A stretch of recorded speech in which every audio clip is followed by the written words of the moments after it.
Hi, I'm Joe Roth. At New Jersey Sharing Network, we're committed to saving and enhancing people's lives through organ and tissue donation and informing people about our life-saving mission. That's why we're proud to support programming produced by the Caucus Educational Corporation and their partners in public television.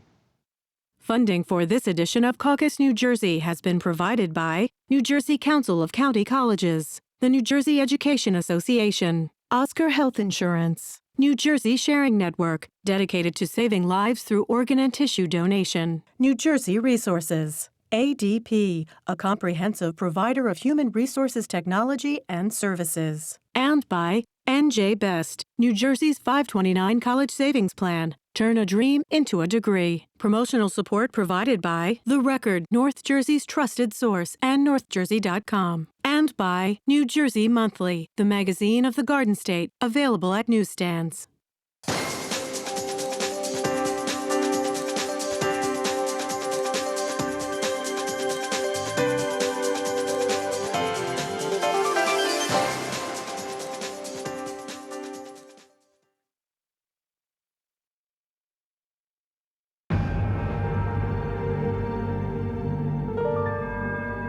عزيزتي كيتي، لماذا يجب أن تنفق الملايين يومياً على الحروب ولا ينفق أي قرش على الخدمات الطبية أو الفن أو حتى على الناس الفقراء؟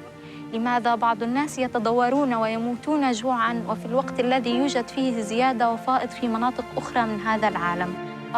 لماذا الناس مجانين إلى هذا الحد؟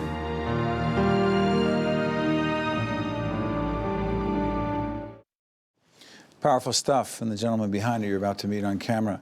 We welcome back Stephen Ollendorff, who is the founder of the Ollendorf Center for Religious and Human Understanding, and Jakov Sedlar, who is a filmmaker of Anne Frank then and now. I want to thank you, gentlemen, for joining us. It's our pleasure. Stephen, set the context for this film. Describe it. Anne Frank, Then and Now, and the key words of Then and Now is the story of Anne Frank and her thoughts while being in a home during World War II, and now is how her words relate to the most extreme opposite that you could think of, Palestinian girls reading from Anne Frank and how it relates to their lives. And the amazing thing is the commonality of their thoughts, their mutual desires. Especially I was astounded by the Palestinian girls who nothing more wanted education. They wanted security. They wanted the freedom to be their own people. And in a way, this film is not only dedicated to the Palestinian girls, but the girls all around the world who want to be emancipated. And the Ollendorf Center behind this, and it's committed to the continuing work that you're doing. Jakov, let me ask you, how difficult was it to make this film? It was very difficult. I did a lot of, I can say difficult stuff, but this is the most difficult part of my life.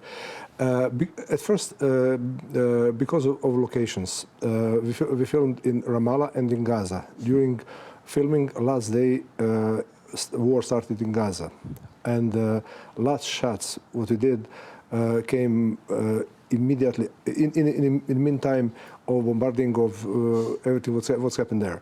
It was casually, we didn't know that, you know, but it was, for me, was really, really amazing experience. At first, of the fact that this is for the very first time Anne Frank will perform in Arabic language.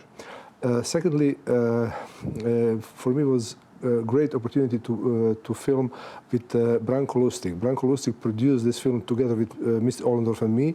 Branko Lustig is a Holocaust survivor. Right. And he received 2 Oscars for Schindler's List and for Gladiator. He did Schindler's List, Gladiator.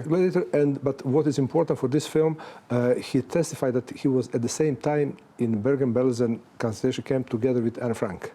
And we filmed him in Bergen-Belsen, and he told us whole story. It's amazing. You know what, for those who don't know, and I never want to assume, I hate to say the Reader's Digest version, the public television version is much longer. But let me ask you this, for those who don't know, why Anne Frank, who was Anne Frank and why is her story significant? Well, there are many stories of the Holocaust, and somehow Anne Frank is the one that is the symbol of the Holocaust, of a young girl who wrote a diary and her thoughts during the process. And Some of her thoughts are truly amazing. A lot of it is just day-to-day routine stuff, but Some of it's not routine at all. some of it is, her thoughts are so incredible. Her thoughts about every day when you go to bed, you should think, what did you do to make the world a better place? Her thoughts about religion, her thoughts About war. About war, about poverty, about why are they spending money on guns. I mean, I was telling Jakov before, if you took these Palestinian girls and Anne Frank in a room, and they could negotiate a better deal for the world than what we have today. Jakov, it's then and now, Anne Frank, then and now. Is it even more important now than ever before? I think so. I think so. Look, I'll tell you something. For me, it was a huge surprise that those girls who told Anna Frank story, they never heard. Never heard it? Never heard. Did they know there was an Anne Frank? No, no. They know. They knew what Holocaust is. Some of them, yes, but basically they doesn't know any details, and they never heard about Anne Frank. What do you think they took away from it? Politics, I think. You know, just What do you think they took away from from her story? From her story, I think they took maybe one of the most famous part of Anne Frank is that when she told the story that she believed that world and people are good. I think this is something what catch them really. So she's in the. I mean, this is so almost impossible for many people to comprehend. So Stephen, she's dealing with this extraordinarily impossible, horrible situation, right? And she says, at the core, people are good. She says very many profound things, and what was amazing is how much these Palestinian girls related to her thoughts. But Anne Frank was just incredible, and said she even talked about religion. She talked about why, because one of the problems we're dealing with today is how few people can influence the world, and how powerless so many people are to change the world. And she raises that question. She raises a question. She understands that it's everyone can believe in God in their own way, but I want to be Jewish. Why should I be eliminated? Why can't I have my thoughts? Why can't I think the way I do and other people can think the way they do? Because it's a blessing to believe in something. And I think the Palestinian girls really believed in the exact same thing. In fact, in the film itself, I'm sometimes amazed at some of the statements they made. In fact, I told Jakov, some of these statements, are these girls going to get in trouble? Because I don't want to make a film where they could where there would be repercussions. And before we released the film, we had to get assurances that they would not get into trouble. That they were protected. That they were protected. Wow. Yeah, they didn't scare about anything. They're not afraid. No. They were brave. They're brave. Look, they didn't find in this book anything against anybody or anything. Right. Just they saw. It wasn't against Islam. No. But only what they took from this book is something good and something positive. And one girl, she told me at the end, this book inspired me to start to write my own diary. Really? Yes. So she said, "I want to write my own diary because." Yes. Because of this book, it's a direct influence of this filming. It was in Gaza. I was in Gaza. And finally, you know that both of you have made a difference. Well, we'll see. But We'll see. Well, we'll see. One thing very quickly is this film also discusses relationships with Israel, how they feel about Israel. One of them was bold enough to talk about ISIS. And I mean, these were very bold girls. Very bold girls. Well, the film is Anne Frank then and now. Our friend Stephen Ollendorff has been talking to us about this for the last couple of years, and he brought you to us. So thank you for that. Thank you for introducing us to the film, and thank you for introducing the public television, the Files family, to this important information. And Stephen and Jakov, thank you so much. Thank you. Stay with us. We'll be right back. To see more Caucus New Jersey with Steve Adubato programs, visit us online at steveadubato.org. If you would like to express an opinion, email us at info@caucusnj.org. Find us on Facebook at facebook.com/Steve Adubato PhD. And follow us on Twitter at Steve Adubato. We're joined by our good friend, once again, Rich Miller, President and CEO of Virtua. Good to see you, Rich. Good to see you, Steve. By the way, for those who don't know, we're taping up in North Jersey. Virtua is based In South Jersey, in Burlington, Camden, and Gloucester counties. That's our primary service market in South Jersey, outside the Philadelphia marketplace, Steve. Interesting. You mentioned Philadelphia. Last time we saw each other was in Philadelphia. Had a big conference. You were bringing together healthcare leaders really from across the East Coast to talk about what kinds of things around consumerism? Really to talk about consumerism, Steve, around how the consumer now will really control the dynamic in healthcare, meaning that price point becomes important for the consumer. So they're going to be shopping for healthcare. Break that down a little bit, because you had these folks, by the way, you had members of Congress there, you had government officials from Delaware and the health commissioner from Delaware, from Pennsylvania, representatives from the New Jersey Department of Health, all kinds of folks. But this consumerism, does it have to do with where healthcare is delivered? It has to do with where healthcare is delivered, how it's delivered, and the cost of healthcare. So it's what they call, Steve, the value proposition. All those things add up to value. It's price, quality, safety, access, and where the consumer gets product. So it's all tied together in a value proposition. But, Rich, respectfully, how is that any different than what's been going on, say, the last 10 years? Well, I think the competition for the consumer is going to change. And what I mean by that is premium dollars coming down in certain networks across New Jersey and across the country. So we as providers have to compete for the consumer in a value network and lower our cost to compete appropriately. So as a hospital, a hospital system, how do you get the message out to consumers that the way you're delivering healthcare is beyond just you come into our doors and we'll treat you? Yeah, and that's a great point, Steve, because it's no longer about them coming into our doors. It's about us reaching out to the consumer before they get sick. How so? Well, give me an example. Well, we do more encounters at Virtua, for example, in our 3 fitness centers that we have than we do in our emergency rooms. So the goal is, how do we talk to those consumers about health and wellness, pre-illness, and build some loyalty from the consumer to Virtua for care? So if they, God forbid, they do get ill, they come to Virtua for their care. It's interesting. You talk about you're talking about loyalty. Is it brand loyalty? Is it, okay, I'm in a Virtua fitness center, right? I'm working out. I'm trying to take care of myself. I'm not sick right now. Right. But now I have a situation. I feel loyalty. Not now, Stephen. That's the problem we're having, because the fitness process is a silo unto itself in the consumer's mind.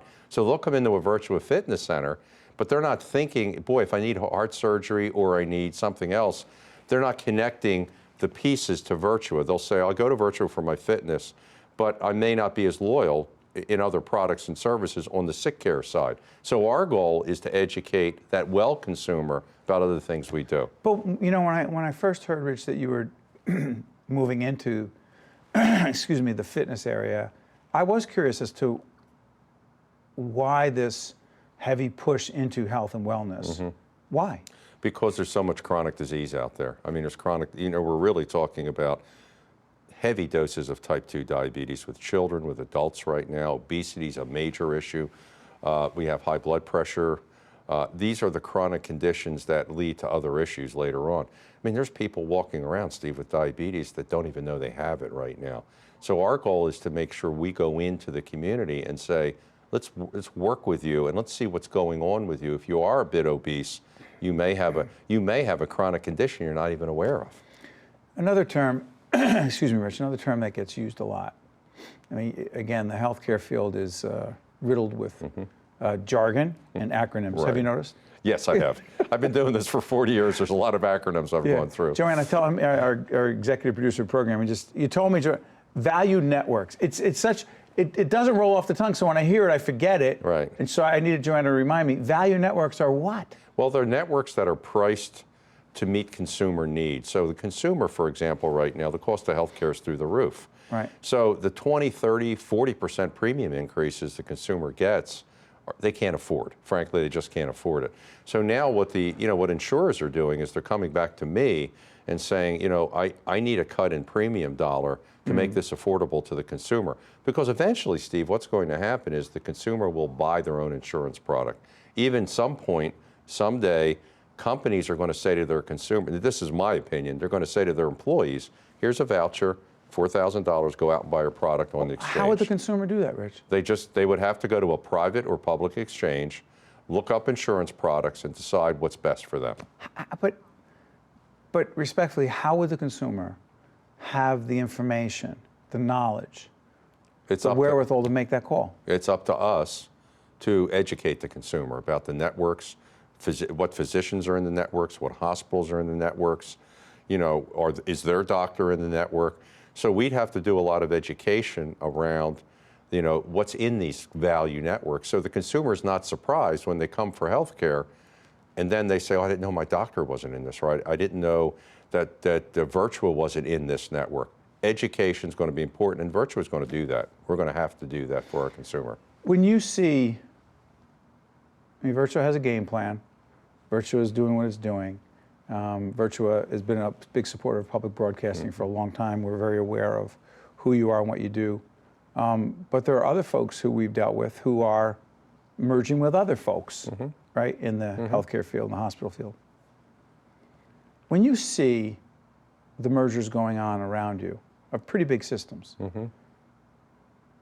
what does it say to you, or does it say anything to you about, hey, we need to do X because we see Y going on in the marketplace?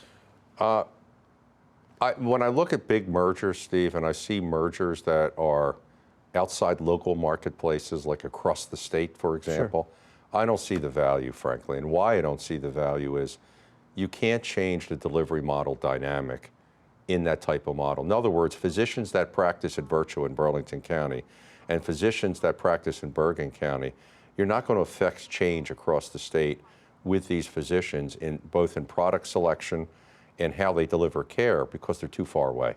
So the real value proposition for providers like me is to get your physicians and your hospitals aligned for lower cost and better care. I don't think you do that, and I think we're finding across the country the big systems can't get these delivery models to do what they want them to do because they can't affect change in all these markets. It's too big. It becomes too big. So before I let you out here, you could see Virtua continuing the way it's been continuing, operating the way you are. You don't feel the need, you have to merge. I will not merge where I think I can't affect change in the cost and delivery model. If I can't do that, Steve, I won't do it. I'll do it more regionally. I can do that because I can affect change. But I don't think you do it across major county lines and across state lines. Real quick, Leapfrog Award, what is it? Well, Leapfrog is a safety award that's really given by industry, big industry leaders. And we're receiving our 3 A's for our 3 hospitals. And then besides that, we've received 2 hospitals of distinction, meaning our 2 hospitals at Marlton and at Voorhees are the top 100 in the country. Congratulations, well done, Thank you. Rich. Thanks, Steve. Rich Miller, who leads the operation at Virtua. We appreciate you coming up here. We're up in Patterson, northern part of the state, and Rich travels up to be with us, and we were down with you in Philadelphia last time, which is a great annual conference. We enjoy being there. We learn a lot. Thank you, Rich. Thanks, Steve. Appreciate it. Stay with us. We'll be right back. To see more Caucus New Jersey with Steve Adubato programs, visit us online at steveadubato.org. If you would like to express an opinion, email us at info@caucusnj.org. Find us on Facebook at facebook.com/Steve Adubato, PhD. And follow us on Twitter at Steve Adubato. Steve Adubato at the 2015 NJEA Convention. We are honored to be joined by Chelsea Collins, the 2015-2016 New Jersey State Teacher of the Year. How does that sound to you? Sounds incredible. It's quite an honor. You're not only the Teacher of the Year, are you actually the youngest Teacher of the Year? I don't know about that. I don't know. I'm completely honored to have this role at this point in my career. So. You're only 29? Yes, I'm 29. It's amazing. We're the same age. I don't know how that works out. It's so impressive on so many levels. Now, give folks a sense of where you teach, who you teach, because we're about to show folks a clip from a great series called Classroom Close-Up, which is produced by the NJEA, and it features you and your colleagues. Talk about where you teach. I teach at Woodstown Middle School. It's in Salem County, and I teach 6th grade language arts. And go ahead. By the way, real quick, you got into teaching because? I got into teaching, originally I was actually in business. Ironically, I worked in Atlantic City here where we are today. And my niece was diagnosed with leukemia. I did some soul searching and I ended up going into teaching. Well, Chelsea and her colleagues make a difference every day.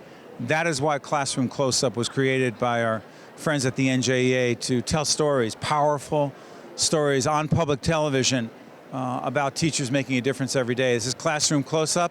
It's a story about Chelsea and her colleagues.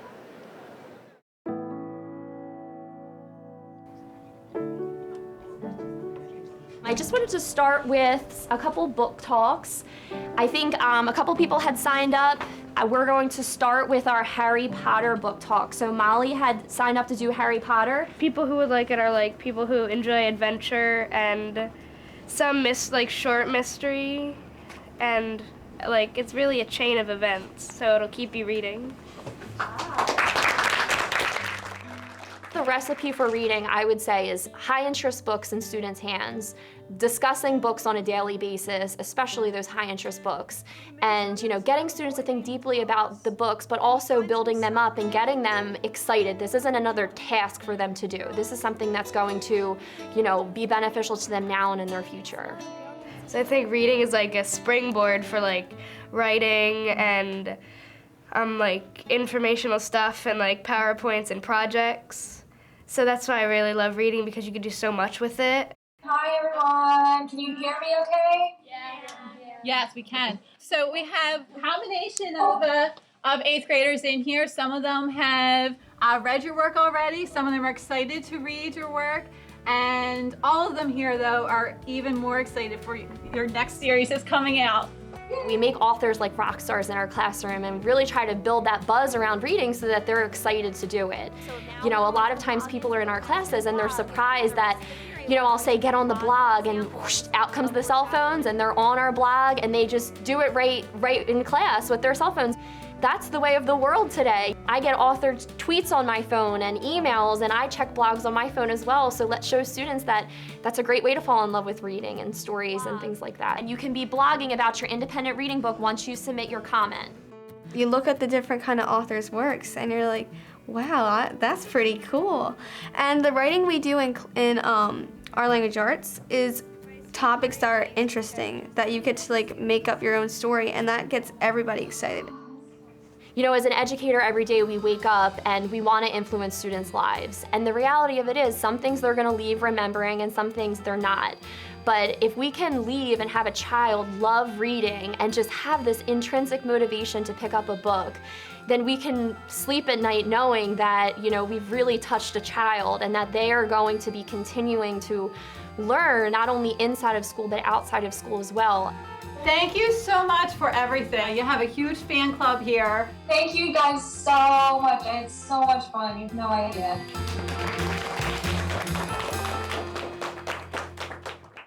Now, Chelsea, what we just saw in Classroom Close-Up is obviously incredibly interactive. How did you develop that approach? It's such an exciting time to be a teacher today because, we're building students to be successful 21st century learners, and we're able to connect with students using iPads and their cell phones and things that they have readily available to them. So we're really able to build a love for reading using their cell phones and blogging and Twitter and Skyping with authors. So it's really exciting. But hold on, wasn't it established early on that educators should not have teachers having their kids using cell phones, but I'm seeing the kids with the cell phones and using technology. How does that happen? Cell phones are really the way of the world, and we're lucky that we have information at our fingertips. So I think it's important that as teachers we embrace that and we teach students how to be, culturally responsible with technology, but also use it as a tool in our classrooms. And you find that they're not distracted? I don't know. We have a bring your own device district, so it is, not really taboo for students to have cell phones out in class. And, with that comes great responsibility, and they're expected to use it appropriately, and they really do. So we really just, look at it as being an asset and look at it as being a way that we can engage students in their learning, and they really step up to the plate with that, and they use it for those reasons. Talk about a convention like this. I mean, you are the Teacher of the Year. You're one of the younger educators at this convention. What responsibility do you feel with that moniker, with that title, and the fact that a lot of people are looking at you and what you do and how you do it? It's an honor to have this title at this stage in my career, because I feel like I can represent the passion that young educators have for this profession, and hopefully I can serve as a mentor and a model for how we can collaborate among various ages and levels of experience to better education and for our students. What do you love most about teaching? My kids. Hands down is just being in the classroom with my students and building lifelong readers, because I know that when they leave my classroom at the end of the day, if I've instilled a love for reading in that child, that they're still continuing to learn outside my classroom doors, and that's just so exciting. Thank you for what you do every day. Appreciate it, Chelsea. Thank you. The preceding program has been a production of the Caucus Educational Corporation, celebrating over 25 years of broadcast excellence. N13 for WNET, NJTV, and WHYY.